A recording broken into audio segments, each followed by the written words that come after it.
Good morning guys, welcome to another quick review, welcome to another vlog. Welcome to 5th generation Navi Shop.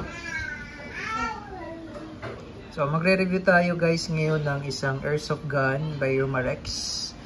This is Glock 17. Glock 17 Gen 5, officially licensed product of Glock. This is Gen 5 MOS or Modular Optic System.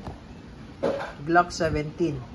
This is dual propellant guys, so pwede siyang green gas, pwede rin siyang CO2. Out of the box, it comes with gas magazine.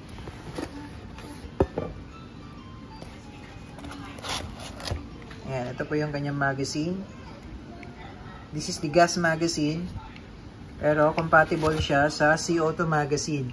Ito naman yung CO2 magazine. Bali, ano siya, 18 rounder. Ayan. Out of the box, ito yung mga kasama. Ayan. Glock 17 Airsoft Instruction Manual. Ayan. Officially licensed product of Glock. Ayan. Licensed product po yan. And the maintenance manual also comes with 4 plates for red dot. Yan, so kung gusto nyong lagyan ng iba't ibang klase ng red dot, mayroon siyang 4 na klase ng adapter plate na kasama. And ito yung unit. Optic Ready MOS. Yan, so bali install pala natin yung RMR na red dot dito. So papakita ko lang sa inyo kung ano yung adapter ang gagamitin natin para sa RMR. At paano ikabit yung red dot optic. And so, bali, ito pala yung CO2 magazine niya, 18 rounder din. Okay, so, pagdating sa Glock, basta't meron kayong makikitang ganito sa slide sa ibabaw, that's MOS, or Optic Ready, that's Modular Optic System ng Glock. Ayan. Front serrations, rear serrations, with full markings pa yan. Glock 17 Gen 5 sa slide, ganun din sa kabila, meron din siyang markings. Officially licensed product of Glock. Okay, so kabit natin yung red dot optic RMR.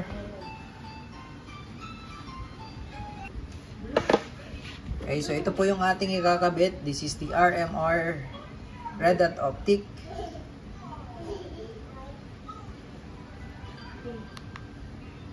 Yan.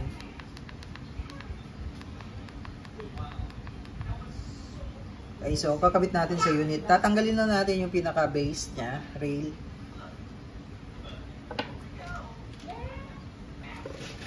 Ayan. So ito kasi, hindi natin to magagamit ito sa ilalim. So tatanggalin natin to. Kuha lang tayo ng Allen wrench.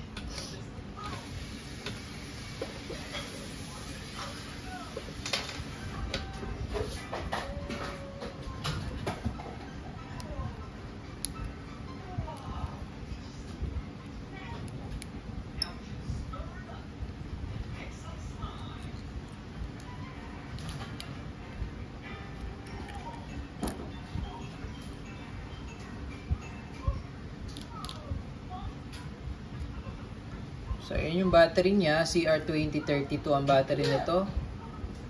Yan, tapos meron siyang kasamang extra battery.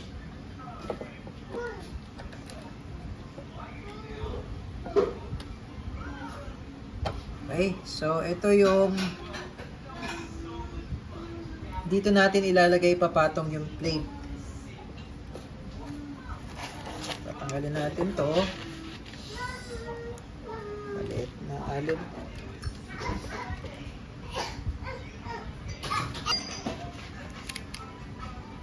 Tanggalin natin. Tingnan natin kung anong plate ang gagamitin natin.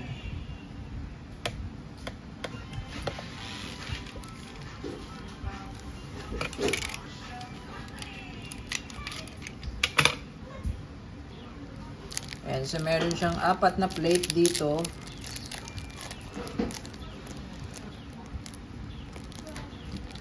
Yan, iba't ibang klase ng plate ito.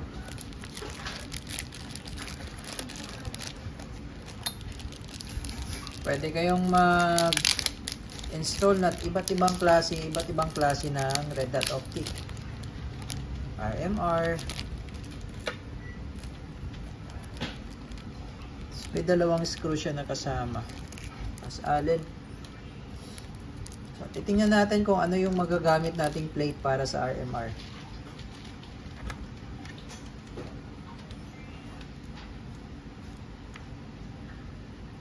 Tanggalin natin tong cover.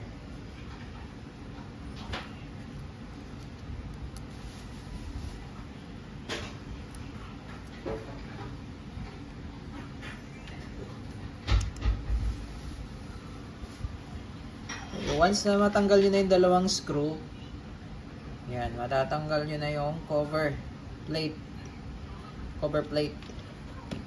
So ngayon, check natin kung anong, ito ganyan itsura niya. Wala cover plate kasi dito natin ilalapat naman yung plate para sa red dot natin, kung ano yung pwedeng plate para sa RMR. Check natin to.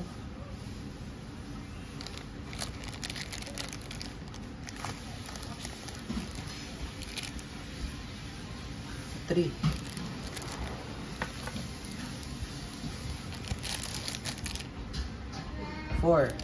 Number 4.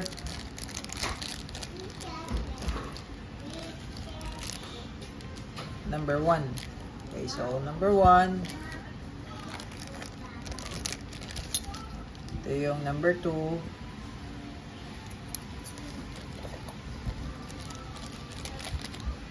Yung 4 at ito yung 3. Ayan. So may mga kanya-kanyang lock kasi yan design. So nakadepende sa red dot. So sa RMR, titingnan nyo yung dalawang pinaka stopper niya. So kailangan natin ng dalawa lang.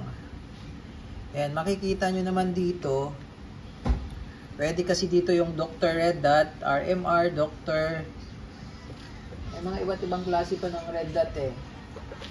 Kalimutan ko yung iba. So makikita nyo dito, ito, may 4 na parang pin. Ayan o. Diba, 4 yan. So hindi siya po pwede dito kasi dalawa lang yung butas niya eh. Ayan. So hindi po pwede yan.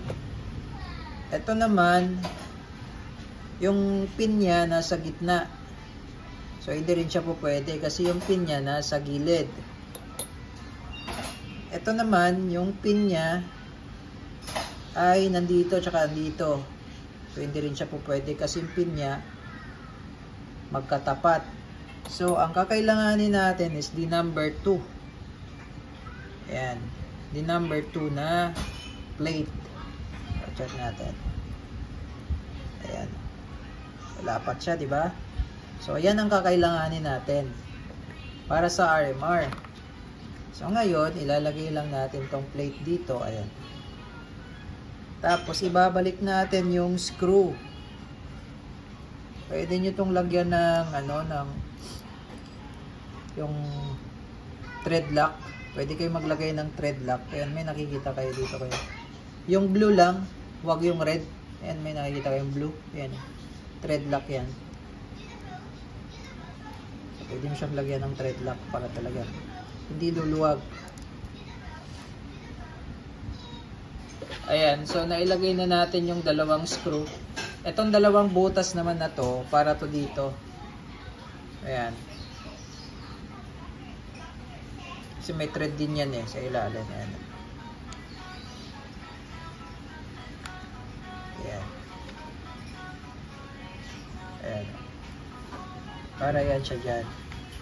Okay, may mga kasamang screw naman to. So ngayon lalagay natin yung RMR. Ayan. Okay, so check natin yung mga kasamang screw na to. So ito may kasama din siyang dovetail na plate. Ito naman, kapag aalisin mo to, kapag yung mga hindi EMOS na Glock, kasi kailangan mong alisin yung rear sight para maikapit to. Dito hindi na kailangan kasi MOS to eh. So, ang gagamitin na lang natin ditong screw, mamimili tayo kung anong screw ang gagamitin natin. Yung tamang screw lang para hindi lumagpas. So, ayan, sir, naikabit na natin yung red dot. Fully installed RMR. So, okay. Para siyang hindi pa siya naka-zero, mamaya zero natin yung red dot optic.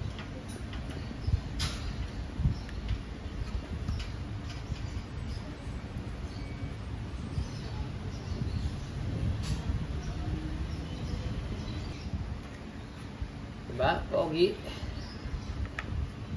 Lock 17. So number 2 ang gagamitin nating plate para sa RMR. So may mga ito para naman to sa doctor. Ito 4 kasi 4 yun sa doctor eh.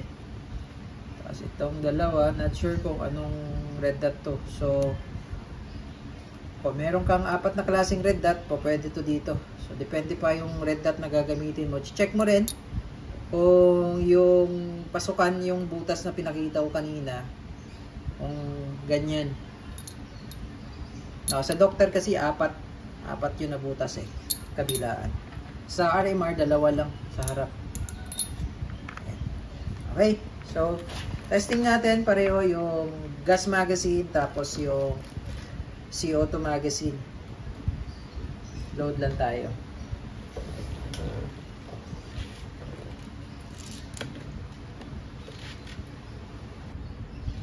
Okay sir, testing. Naglagay tayo ng bala. CO2 magazine. Then sa gas magazine, lagay lang tayo ng ilang shots.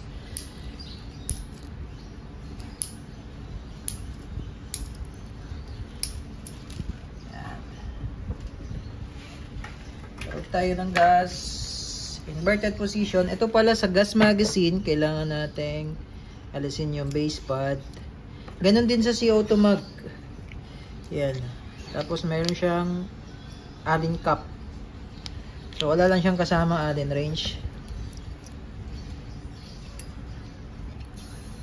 3 to 5 seconds naman sa gas magazine. Sa pag-fill. Yan. So testing natin tong dalawa. CO2 and the gas magazine.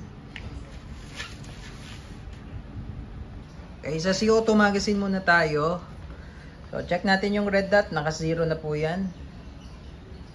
Yan, check natin. CO2 magazine. Okay, so sa red dot tayo magbe-base.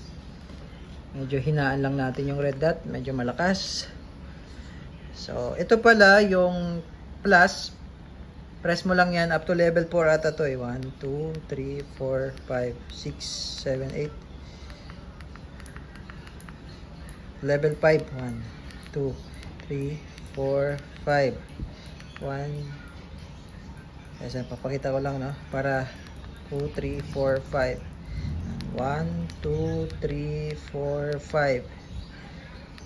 5, 4, 3, 2, 1, 0. Okay yan. Off. So, level 1 lang tayo kasi medyo malakas. Yan, level 1. So, tingnan natin kung tatama yung red dot, no? Yan, tama. Firing. Up. Tumama. Teka lang. Ayusin natin, ha? Ito yung red dot. So, yun. So, kanina siguro hindi lang nakaayos. Ayan, red dot.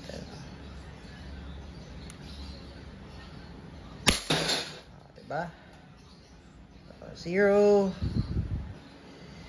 Red dot. Hindi tumama. Nagkalaw kasi. Diba? So, sa red dot tayo. Okay. So, naka-0 na siya. Ayan. Open slide. CO2 magazine to, sir. So, kapag nag-open slide siyang ganyan, insert mo lang yung magazine.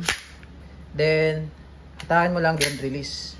Hindi mo na kailangang ikasa. Ayusin lang natin yung plate. Okay. Check natin. Firing. Ayusin natin. Red dot.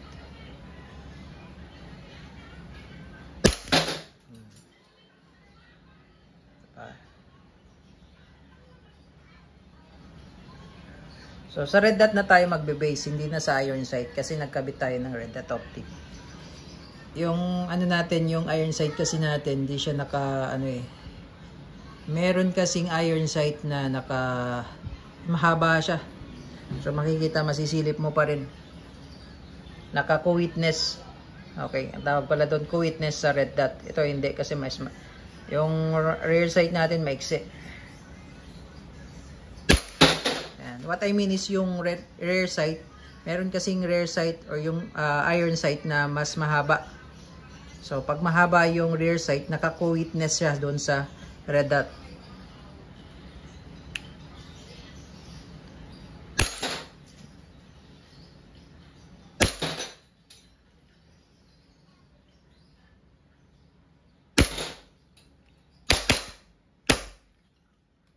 Slide. Release magazine.